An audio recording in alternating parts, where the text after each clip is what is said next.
So thank you to everyone for coming out this afternoon. It is so beautiful. I had the nicest drive down from Shelburne and sort of through the valley, and it was a special treat for me because right now I'm in the midst of working on projects about painters named Ogden Pleisner, Luigi Lucioni, and also J. Hall Conaway. And for those of you who know the area and the Southern Vermont Art Center, you know that those are artists who have very special ties to this area. So it was a really nice treat getting to drive through the landscape. I am not a native Vermonter. I actually grew up in Central Florida. So I've been at Shelburne for the last 2.5 years or so, and I've had a really good time getting to know this place. So a few months ago, I want to sort of start by telling you a little bit about how this talk came together. I'll give you a little outline of sort of what we're going to do today. And then we're going to have a conversation about Andrew Wyeth's 2017 U.S. Postal Service stamp Pane. So a couple of the sort of basics for, I guess, the contours of this talk. A woman who runs one of the Osher series in the region asked me to put together a talk on Andrew Wyeth. And I said, you know, Wyatt isn't my specialty. I normally focus in the 18th and 19th centuries, but I can give it a try because we've got a really wonderful painting by Andrew Wyeth called Soaring at Shelburne. And I wanted to dig a little bit more into it. And because I am a historian of material culture, meaning the stuff that makes up the world around us, I was really curious to know how that 2017 Wyeth stamp pane came together. There were 12 pictures on it and a little photograph of Andrew fairly early in his career. And I had a lot of questions, and I thought, you know, I can't possibly learn the entire body of work of Andrew Wyeth, but I can certainly take these pictures and work from them. And so what we're going to do today is we're going to use as a broad guide the 12 pictures that were used in this stamp pane, but then we're going to dig deep into other aspects of Andrew Wyeth's life, both in Pennsylvania, where he grew up, and in Maine, where he spent summers growing up as a child and then later really used as inspiration for a lot of his work. Wyeth died in his sleep in 2009 at his home in Chadds Pennsylvania. And in 2017 marked what would have been the 100th anniversary of Andrew's birth. And so the United States Postal Service came to the Wyeth Foundation and said, you know, we'd really like to figure out a way to honor him. His pictures are so beautiful, and they've become so sort of well known in terms of American art history and the American experience. Wyeth, as a painter, is an artist who has sparked endless debates about the nature of modernity in art, about what it means to be part of the 20th century. He was a realist who was painting at a time when abstract expressionism was sort of the art of the day. And we're going to talk a little bit about what a realist is and sort of what he was doing in his work as we go through the images today.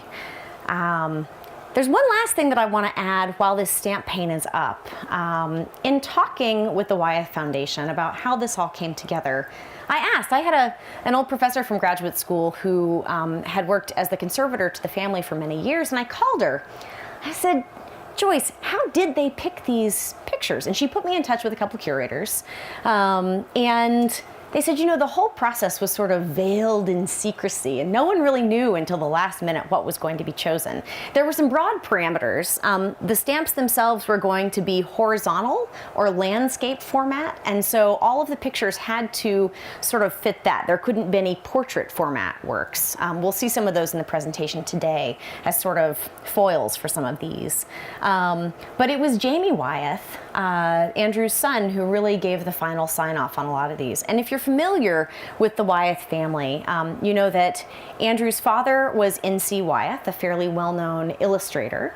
Andrew becomes a painter who becomes very well-known, and Jamie is also a painter who's well-known. And when we look at the three artists together, you really sort of get this idea of sort of continuity in practice. A lot of the same places show up in their pictures, but they are very different as the personalities of these three men. So I thought for the first section of our talk today, we'd sort of set a little groundwork in terms of the Wyeth family. And then we're going to talk through some pictures first in Pennsylvania, where Andrew Wyeth was born. And then the last portion of the talk today will focus on the pictures from Maine. That's where Christina's World is from. And that's considered, one of the maybe most famous works in American art. So we'll get to walk through all of that today. Christina's World is the little image that's sort of right up here. This is a great pointer. Thank you, you guys. All right. So to get going and to understand sort of what made Andrew Wyeth tick, you've got to understand a little bit about his father, N.C. Wyeth. Now, N.C. is pictured in the photograph on the right, and there's an illustration for Robert Louis Stevenson's Treasure Island that's published in 1911 that's on the left. And if you take a look at the painting for Treasure Island, you notice a couple things. First, you notice that there are big, bright colors. Second, you notice that there's something that's definitely going on. These guys are in the middle of doing something, and there's a lot of activity. And finally, as a viewer, in the picture on the left, we're sort of put a little bit up and over the scene, which creates this kind of feeling of instability. Oh, and by the way, if I start using terms that sound a little bit too art historical through all of this, somebody raise your hand and just tell me to slow down. All right, okay. I taught for a while, and it's no fun if you're not catching it, right? Okay. So now that we've gotten through that, N.C. was a working illustrator, and when Andrew was born, he had lots of kids, but he identified fairly early on that while he encouraged creativity in all of his children, he had an idea that Andrew was a little bit different.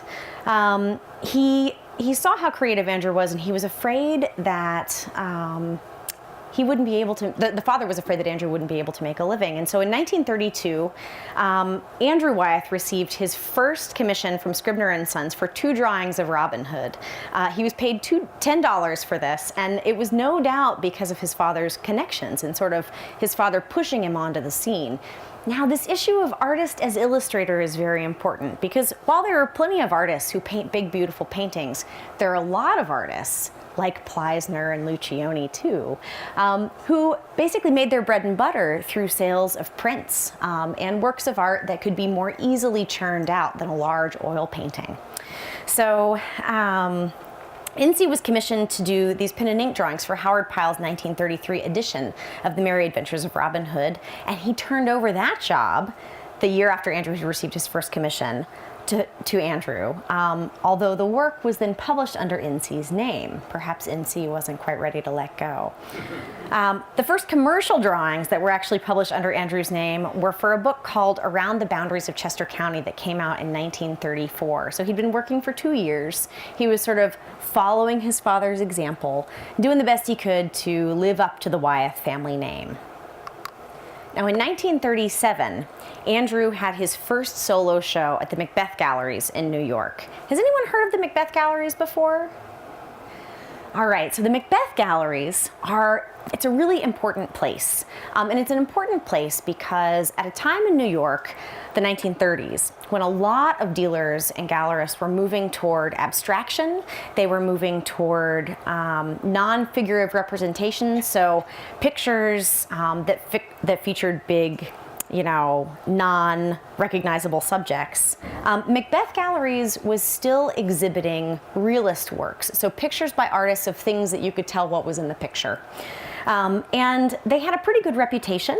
Macbeth Galleries would become known as the place really that made Andrew's name because they offered him this big solo show in 1937. And as Andrew was preparing for it, he'd been working in 2 different media. Tempera, which became really his medium of choice, and we're going to see a number of pictures in tempera, and also watercolor. And so for this show in 1937, Andrew selected 20 watercolors to send to the Macbeth Galleries. He passed them all under the nose of his father to make sure that they would sort of pass muster, and the reviews were wonderful.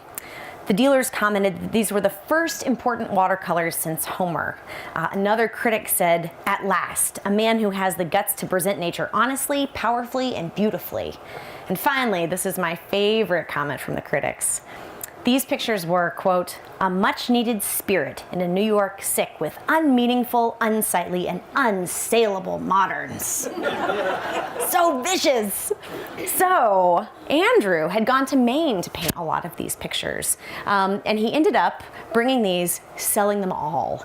So this is just one work. While it's not included in the stamp pane, I thought it was really important to show you where he started in the public eye. And it was with pictures like these. So nice pictures to look at. You know, you can tell that there's a little bit of, you know, breeze that's coming down the road, but really saturated colors. Saturated colors that in a lot of ways looked a lot like the pictures that his father was producing for illustrations.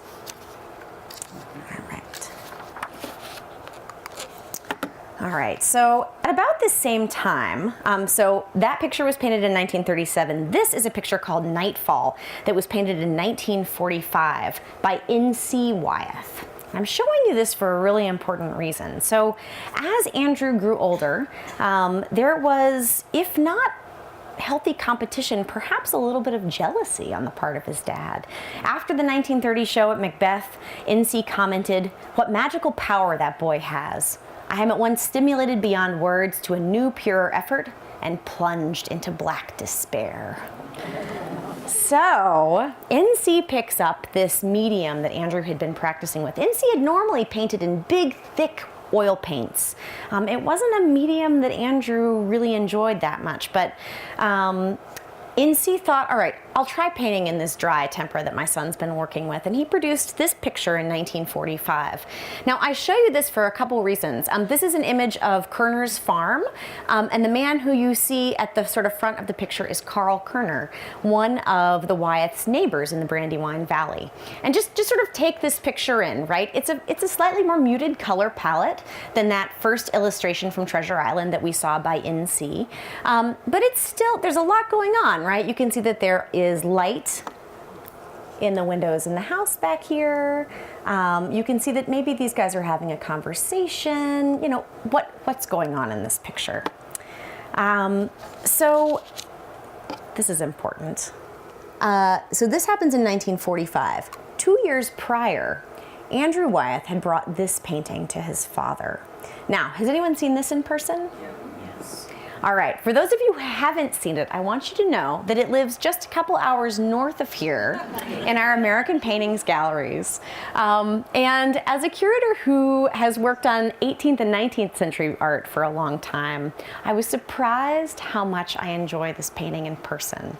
Now, when I teach students, a lot of kids ask, oh, why do we have to go to the museum to look at things? We can just see them on our computer. It's not the same, guys. It's not the same. And what you notice with this work, this is actually about life size on this screen, so it's a fairly large work. It's painted in egg tempera, which is a dry medium that basically uses egg as the sort of substrate to suspend pigments. And the thing about egg tempera is that it dries very quickly. You have to be precise when you use it, and you don't have a lot of room to fix your mistakes. Unlike oil paint. Oil paint actually takes a while to dry. Is anyone an oil painter out here? Anyone, right? So, you know, it takes a while, and you can kind of move things around and fix errors. You can't really do that in egg tempera. So this painting was started in 1942, 2 years before this picture was painted. And N.C. looked at his son and said, quote, "Andy, that doesn't work. That's not a painting."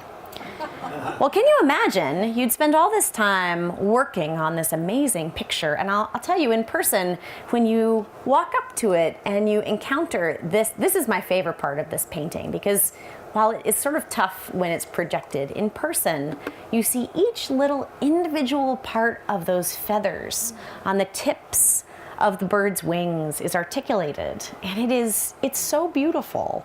Anyhow, so NC says, "Andy, that doesn't work. It's not a painting." And so Andrew, crestfallen, popped the picture off of his easel, turned it over, and it was relegated for 8 years to the Wyeth family basement. It actually became a support for the model train set for Andrew's sons, Nicky and Jamie. And my conservator tells me that if you turn over the painting, so it's tempera on a material called hardboard, so not canvas, or it's Masonite. Masonite and hardboard are similar but different brandings. If you turn it over, apparently you can still see where the tracks were glued to the back of the support, which I think is just, it's magic, right? So anyhow, soaring, however, was resurrected in 1950 at the urging of art critic Lincoln Kirsten for the Macbeth Gallery's 1950 gallery exhibition. So he'd had his first exhibit in 1937, all those beautiful watercolors had sold out, and the folks at Macbeth were still working on his stuff and said, come on back, Andy, we think that this has teeth. So Soaring was purchased in 1950 by a man named Maxim Karalik. Has anyone heard that name before? So Maxim Karalik was a collector of American art, and he happened to be really good friends with Electra Havemeyer-Webb, the founder of Shelburne Museum. He also had a little bit of a crush on her, and it allowed Electra to negotiate for the purchase of large portions of Karalik's paintings, his American paintings collection. And Electra, so when you think of Shelburne Museum, modern art is not necessarily the thing that you immediately go to. The American paintings collection at the museum was actually the last component of the museum that Electra put together. And when she did, she collected big portions of Karalik's paintings choices that had to do with 19th century genre, scenes, portraits, and landscapes. But she also had a list that she titled Moderns I Like. And in this list, she included the work of artists like Arthur Dove, John Stewart Curry, Georgia O'Keefe, and Andrew Wyeth. At one point, too, just months before she passed away, she purchased a number of these works on her list. There was a time when William Zorach's Big Mother and Child lived at our museum, his sculpture, and a time when right across the room from that, Poppies by Georgia O'Keefe was sort of looking at you when you came in. So when Electra passed away, most of those 20th century works were sold back to dealers by her son. He felt that the vision wasn't really in keeping with the larger museum, and the only one of those 20th century works that was saved was Soaring. So we still have this. We still collect 20th century work, by the way. I think in a lot of ways because it's so difficult to hang this painting. It is a lot of things at once. It is a landscape, but it's also kind of a still life. It also has a lot of these sort of existential connotations about it, about sort of American anxiety during the 1940s. But enough of that. I thought I'd show you a little bit of a cover. So this was the cover from American Artist magazine from September 1942. This was taken while Andrew was working on Soaring the painting. And the article noted, quote, "The drawing of the turkey buzzard under which Wyeth posed for this photograph is a realistic study for the bird he intends putting in a future tempera painting. With a wingspread of nearly 5 feet, it is the exact size of the live bird, native in the Brandywine Valley, which was kept in his studio for a week or more during the process of this study." Now, I should add that in conversation with Joyce, she let me know that it wasn't actually a live bird that he kept for this. The bird had been caught with the help of Carl Kerner. It had been snared, and they brought him in and basically kept him for observation until things went sour. So this is a young Andrew Wyeth. He really does look young. Every time I see this picture, I think, boy, Katie, you really better get with it. So he did a couple studies. Some time ago, we had a small exhibit called Vertigo that looked at a number of these. And this is one of the studies that lives at the Museum of Fine Arts, Boston. And in this picture, you can see that you have this kind of horizon line that scans across the top. You've got one big bird here, and then you've got these other sort of circling birds that draw your eye down toward the house. In this next study, which is actually on the reverse of that other picture, you see that he's got another perspective too, this kind of bird that you see almost from below, and then the house further out with the horizon line less of a player in the picture. So you can sort of see that there were real differences between the finished work, right, and those studies. And something that characterizes a lot of Wyatt's work is that he does away with extraneous details, so you don't see as many birds circling here. He's also tilted the horizon line just a little bit. He wrote later, and in speaking with one of his biographers, that he hadn't been up in a plane before he painted this, but that kind of perspective really, he had read about them obviously because of World War II, and that it sort of informed his thinking about how to put all this together. Okay, there was one more picture that I wanted to bring out related to soaring, and this is actually by Georgia O'Keefe. Andrew recalled that during an event at the American Academy in New York, Georgia came up to him and said that she liked soaring so much that it had inspired her to paint her own tip-tilted composition. So you can sort of see the bird's wings here, but it's in a very sort of O'Keefean abstracted style. So now that we've sort of set the foundation for Andrew Wyeth's work, I wanted to take us to Pennsylvania, to Kerners Farm. Now this picture is not one of the pictures that is included in the stamp pane, but it's really important for context because Kerners Farm, the Wyeths were friends with the Kerners. As children, they played across this landscape. And eventually, a big life event in Andrew's life when his father was hit by a train. It was on the train tracks on the Kerner property. So you can even see those train tracks from some of the views at Kerners Farm. But what's interesting about this picture, I want to sort of bring it out. It was painted in 1970, and there are a lot of views of the farm. I want you to keep this in mind as we look at well, as we can compare it to this picture. So this is Nightfall, again painted in 1945 by N.C. Wyeth, Andrew's father, and this is Evening at Kerners, painted in 1970 by Andrew Wyeth. It's the same farm, but this comparison, in a lot of ways, sort of, I think, is illustrative of the differences between the aesthetics of father and son. Even though this picture is a fairly muted color palette for N.C. Wyeth, it is still so bright in comparison to Andrew's sort of wintry, chilly scene.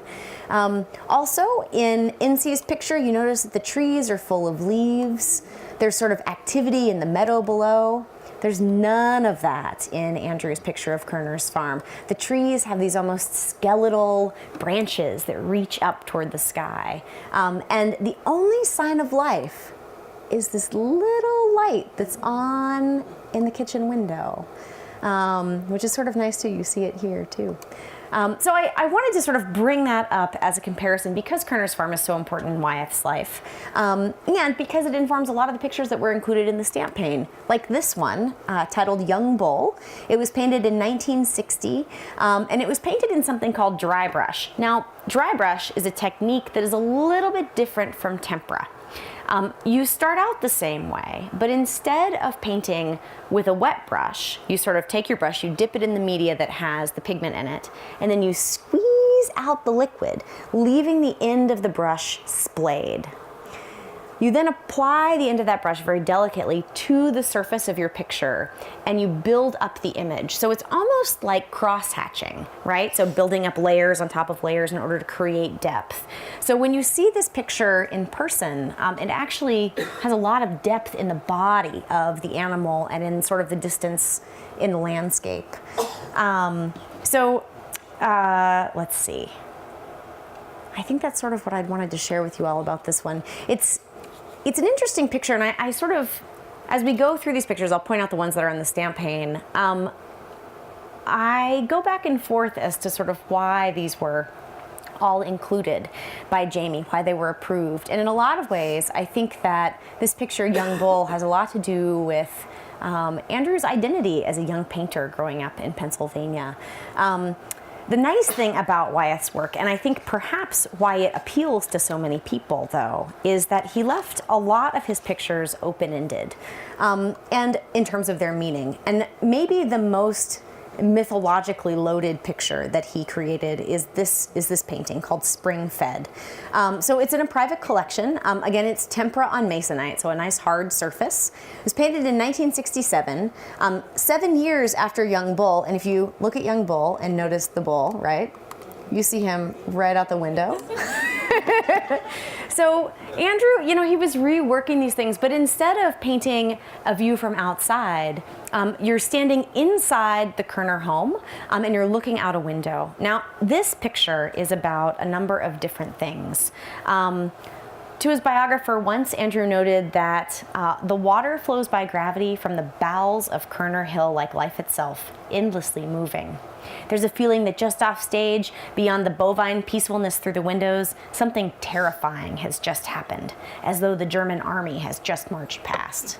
Now, there are some people who might ask, really, Andrew? Really? How did you come to that? And I think what's important to take away from comments like these is that a lot of Andrew Wyeth's paintings are about a feeling. They're about an atmosphere, and they're about connecting someplace with his viewers where they create meaning out of what they're seeing. Now that may be too subjective for some of you. Raise your hand if that's way too subjective. All right, that's great. That's good. Okay. So then I'll try another one. So this temper painting is also, according to Andrew, about the death of Robin Hood. Right, that seems a little bit tough. But in Wyatt's version of the story, so as children, so in C, partly because of his illustration, he kept supplies of these wonderful costumes in the house, really elaborate costumes. And every Halloween, they would throw these incredible costume parties at the Wyeth farm.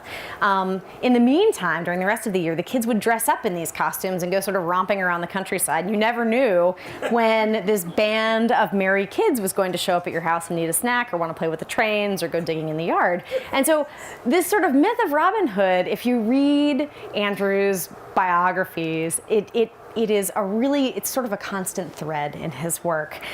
So the second thing that Andrew said this painting might be about was the wounded Robin Hood. He's taken to a nunnery and locked in a room and bled. Oh, so gory. His followers hear a faint trumpet, which leads them to the nunnery. Little John breaks down the gates, heaving a huge stone boulder, which to this day has not been moved. Inside, he flings himself against a door, and there in a pure white room on a stone slab, covered by pure white sheets, is the dying Robin Hood, the blood running from his veins down the stone, his helmet by his head. Do you guys see the helmet? The helmet's right here. All right, so there's one more story about this painting. It's not quite as far-fetched, but I mentioned earlier that the train tracks where N.C. Wyeth met his unfortunate end were located on the Kerners Farm, and you can actually, in the real painting, you can actually sort of see them out the window. This picture, in some ways, was also about the death of N.C. And that kind of nostalgia and kind of melancholy that Andrew felt about the situation. So that's the painting. I tried to find sketches where I could for some of these works because I think they're important for understanding how much Wyeth absorbs from his environments but then takes out of his final paintings. So again, take a look at the final painting, right? So the sort of front base where we enter this is right here. It's been moved down, or well, it's been moved up in the final version. But I also love this because while it might be hard to read from the back, there are little notes about the color of the walls. Here's this bull up here that you see. So he's actively sort of working it out in these sketches, the same way that he did with the sketches for Soaring. And I think that the drawings are just beautiful too. So we've talked a little bit about Kerners Farm. There was another location in Pennsylvania that was really important for the Wyeth family, and that was the Wyeth property that contained the sort of home and studio for both N.C. and for Andrew. So this picture is part of the stamp Pane, and it's one that I really like. Again, you have those nice big sort of skeletal trees. If you sort of look back, right, this up here looks like they could be the upper reaches of branches, but when you actually look at the painting, it almost looks like just spattered pigment that's been deposited on the surface of the work. So there's a paring down of this. And I thought a nice comparison, and by paring down, I mean, like in a lot of the other pictures, he's taken out extraneous elements that don't sort of get at the meat of the subject matter.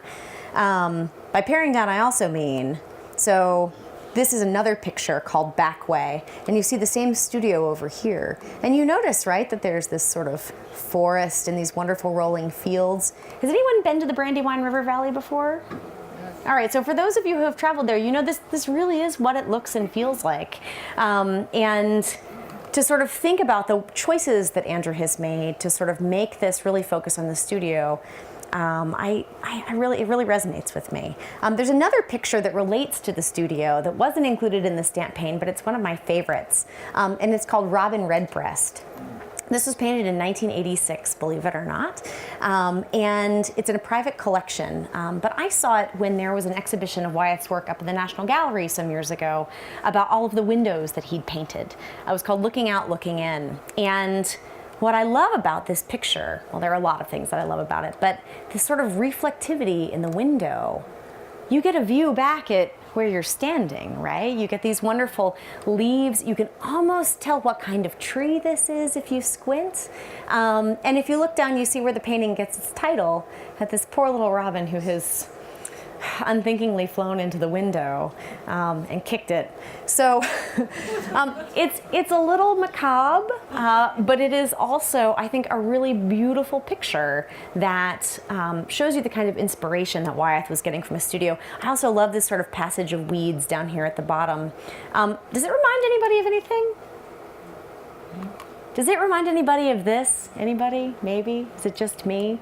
So the picture on the right that I've pulled up is a picture by Albrecht Dürer called The Great Piece of Turf, and it was painted in 1503. Now, here's the thing. I love this painting by Dürer. The first time I saw it in person, I actually cried because I couldn't believe anything was so magnificent. And what really makes this picture special is that when Dürer painted it, so first of all, it's in watercolor pen and ink, but it's fairly small. It's only about this big in person. But Dürer paid attention to this sort of patch of weeds, and he spent time and energy picturing this on canvas in the same way that you might picture a person who's well known. So the same amount of time you might take to make a portrait or a landscape. He sort of elevated this thing that you might otherwise walk through to a picture of really great beauty. Oh, whoops, really great beauty. And I think in a lot of ways, Wyeth, we know he was aware of Dürer's work, he was trained and all those kinds of things, but I think Wyeth's picture has a lot in common with this sort of great tradition. There are only 483 years between the production of each, right? So to put that into a little context. There's this other really wonderful picture called Frostbitten. Who likes still lifes? Anybody? I've always thought that if I were stuck on a desert island and I could only pick one genre of art to bring with me, I would bring still lifes because they can embody so much that they're not actually picturing, right?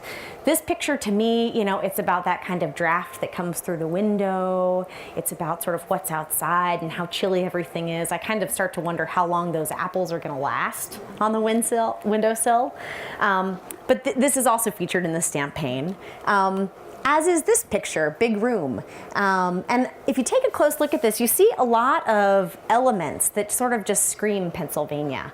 For those of you who know anything about Brandywine Valley architecture and the kind of buildings, the big stone farmhouses there, you know that the windowsills in most of those farmhouses are pretty darn thick because the houses are built of stone.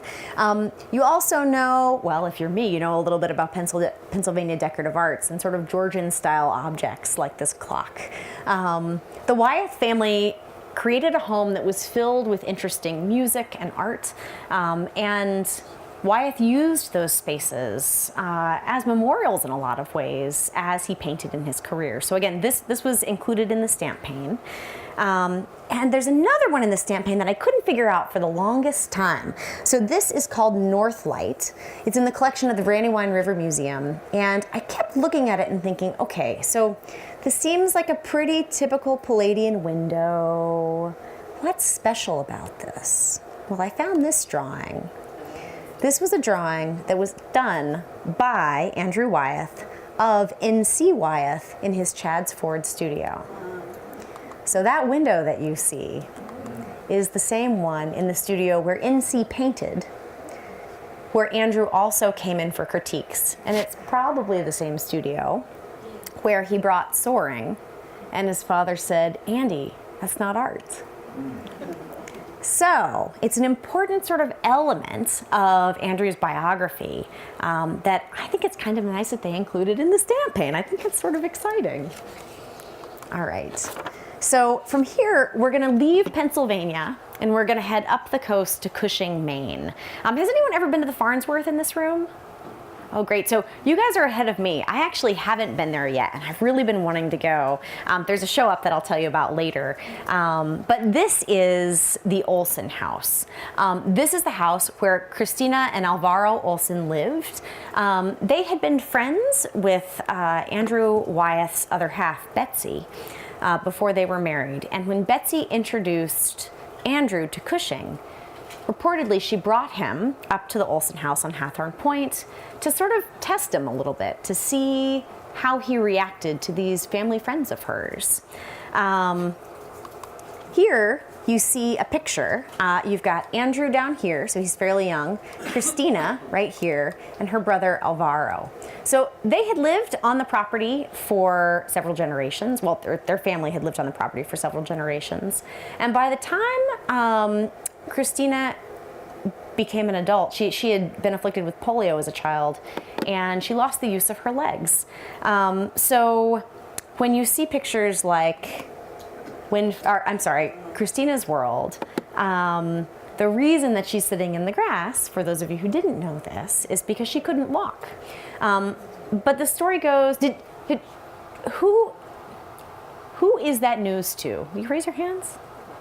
That's excellent, because when you work on this stuff all the time, you sort of lose touch with what the common conversation around these objects is. And for a long time, I didn't know that she couldn't use her legs. And I always sort of wondered, like, what is this woman doing in the grass? So this is Christina, and she was too proud, as the story goes, to use a wheelchair. So she would crawl around and sort of drag herself through the house, both on her chair, where if you go to the Olson House now, the Farnsworth tells me that you can still see the sort of ruts in the kitchen floor where she would drag her chair back and forth. But she became friends with Andrew, and Andrew liked the duo so much that he would come to their house to paint. So, and Christina's World, to give you guys a little more sort of information about this, this was purchased by MoMA in 1949. Now, keep in mind, Andrew's had his first big show at the Macbeth Galleries in 1937. He starts soaring in 42. He puts it away as the train table. This gets purchased in 1949 from the Macbeth Gallery for $1,800 by the Museum of Modern Art in New York.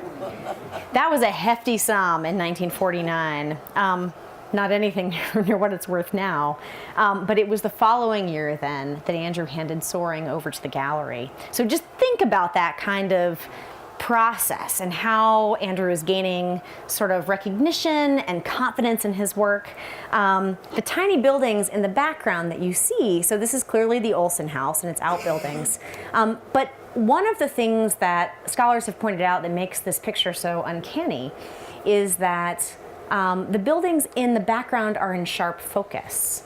And since the days of Leonardo da Vinci, right, what do painters do to indicate that buildings are far, far away?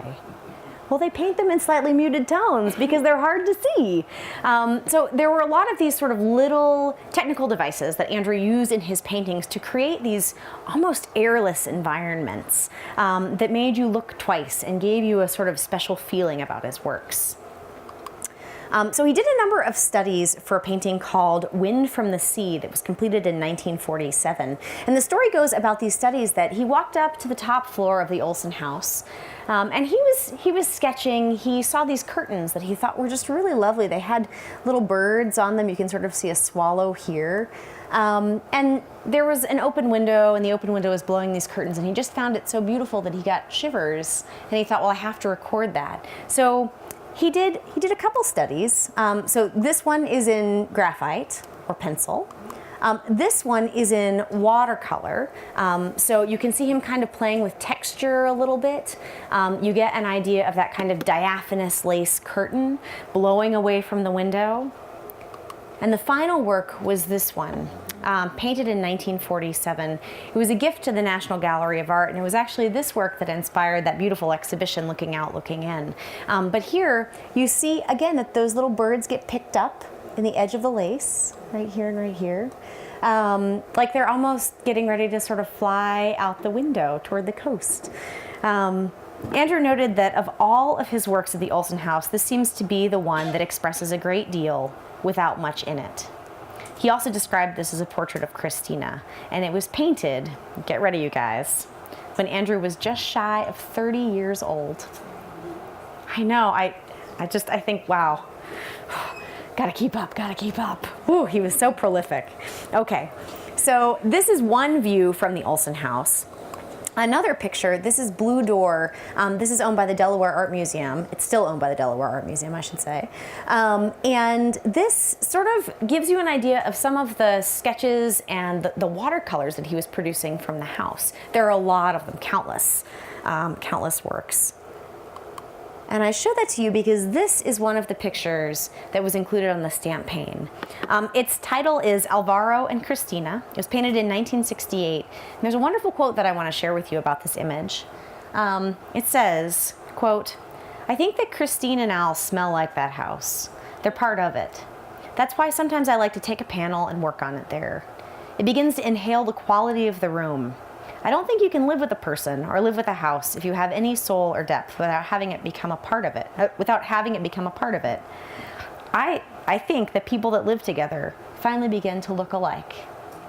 I think it's probably true. If you saw my husband, you might think so too. But here, you know, it's titled Alvaro and Cristina. They're not in the picture though, right? They're stand-ins. The blue door, the sort of pots and pans, a little sort of piece of cloth. These are all elements of the kind of detritus of their lives. And in a lot of ways, they're sort of standing in and doubling for those people who Andrew had gotten to know so well. So this is painted in 1968. Blue Door, this one is painted in 1952. But I want to give you another little contextual picture. This picture by Edward Hopper is painted in 1963. Now, Hopper, so right around the time that Wyeth is working on all of these, in fact, between the painting of Blue Door and Alvaro and Cristina, Hopper puts this out. And like a lot of Hopper's work, he has worked to strip this interior and just make this picture about the architecture and really about the light.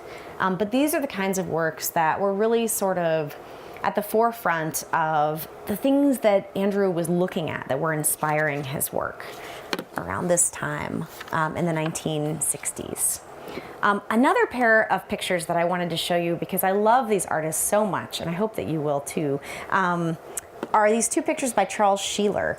On the left is a photograph called Doylestown House, the Stove, that was taken in 1917. And on the right is a picture called The Open Door, which is done in Conte crayon, which is a little bit like pastel, so a soft sort of almost chalky medium. But these two pictures, they have this almost photographic, well, one of them is a photograph, but they have this quality of sort of light and architecture and sort of getting at space that I think Hopper does here and Wyeth also does in these pictures. So I have those two from Schuyler. And then there are two more pictures on the stamp pane that I wanted to share with you. One of them is Sailor's Valentine. This is painted in 1985 and was clearly painted in Maine. Does anyone know what a Sailor's Valentine is? What's a Sailor's Valentine? From shells. It's made from shells. It's made from shells. Seashells, you're absolutely right. We have a Sailor's Valentine at Shelburne too, so I thought I would bring it in case you all had never seen one. But the actual object that is a Sailor's Valentine, these were often made by sailors who were away on boats. When you had a bunch of extra time, if you were out whaling or fishing and you hadn't come upon anything that needed your attention, you would create these. Often, sometimes you'll hear scrimshaw referred to as Sailor's Valentines too. But I kind of love that this painting was named Sailor's Valentine, right? It's sort of like this hello from afar and a greeting. And And there's one more picture on the stamp pane, and it'll be sort of the last one that we talk about today. It's called the Carey, and it was painted in 2003, just 6 years before Andrew passed away. Does anyone know what a Carey is? It's a portage, right? So if the stream is not big enough for your boat to get through, you have to pick up and carry your ship, or your vessel, or your canoe, or your guide boat, I suppose, around here, right? So this picture, in a lot of ways, it seems a little bit more saturated than some of Wyeth's other works. That blue sort of right down here in the corner is just so lovely. And you get this sense of sort of speed in the water. The Wyeth children were all fairly artistic, and many of them sort of wrote music. Anne Wyeth wrote music that was inspired by Andrew's paintings. And earlier in the talk today, I hinted that I think one of the things that appeals to people about Wyeth's work is that he paints these recognizable subjects, but that they don't have one right answer. And there's a quote that I thought we should end with, and it is this. He says, "I put a lot of things into my work which are very personal to me. So how can the public feel these things? I think most people get to my work through the back door. They're attracted to the realism and sense the emotion and the abstraction, and eventually, I hope, they get their own powerful emotion." So, what I would encourage everyone to do is, if you find that you have a stamp pane at home, if you find that you can get a hold of it, take a closer look at the works that are sort of being sent around the country via the U.S. Postal Service, and think about sort of what you can pull out of them. If there's one thing that I've learned about studying Wyeth, it's that there aren't really right answers to anything. It's more about how it makes you feel. So that's it. I thought what I would do too is give you guys a couple options for further reading, and a couple places that Andrew Wyeth's art is up right now. So the 3 books up top, the top one by Richard Merriman. Richard Merriman was, or is, still alive, but he was Wyeth's personal biographer for many years. And in the Archives of American Art at the Smithsonian, there are hours and hours and hours of recorded conversations between Merriman and Wyeth. Merriman put together Andrew Wyeth, A Secret Life in 1996, and I think it's a really nice sort of accessible conversational read. So if you're headed to the beach or to Maine or someplace for vacation where you want to read something interesting about Wyeth, I think it's a good recommendation. The other 2 books, I figured I'd feature Wyeth Vertigo, partly because one of the essays is by a woman named Joyce Hill Stoner, who has been the family conservator for quite some time. And there's a wonderful story about Joyce's first meeting with Andrew Wyeth, the first time that she was introduced. So I'll leave it there, but it's a really great story, and it just filled me with glee. So there's that. And then finally, Nancy Anderson and Charles Brock put together Andrew Wyeth, Looking Out, Looking In, which was a big catalog done by the National Gallery of Art in DC in 2014. And it sort of takes 2 tacks on Wyeth's work. At first, the first essay sort of looks at all of these pictures of windows and things about it, but the second essay is all about the sort of technical expertise behind Wyeth's pictures. So how he created the pictures that he did through his materials, which is sort of fun if you want to understand more. And then the 3 elements at the bottom are exhibitions of Wyeth's work that are on right now. So there are 2 shows that are at the Farnsworth in Maine. One that is down in Greenville, South Carolina, if anyone's going to be down there this summer. And finally, the Brandywine River Museum in Chadds Ford, which has probably the best collection of Wyeth's work anywhere. So that's it.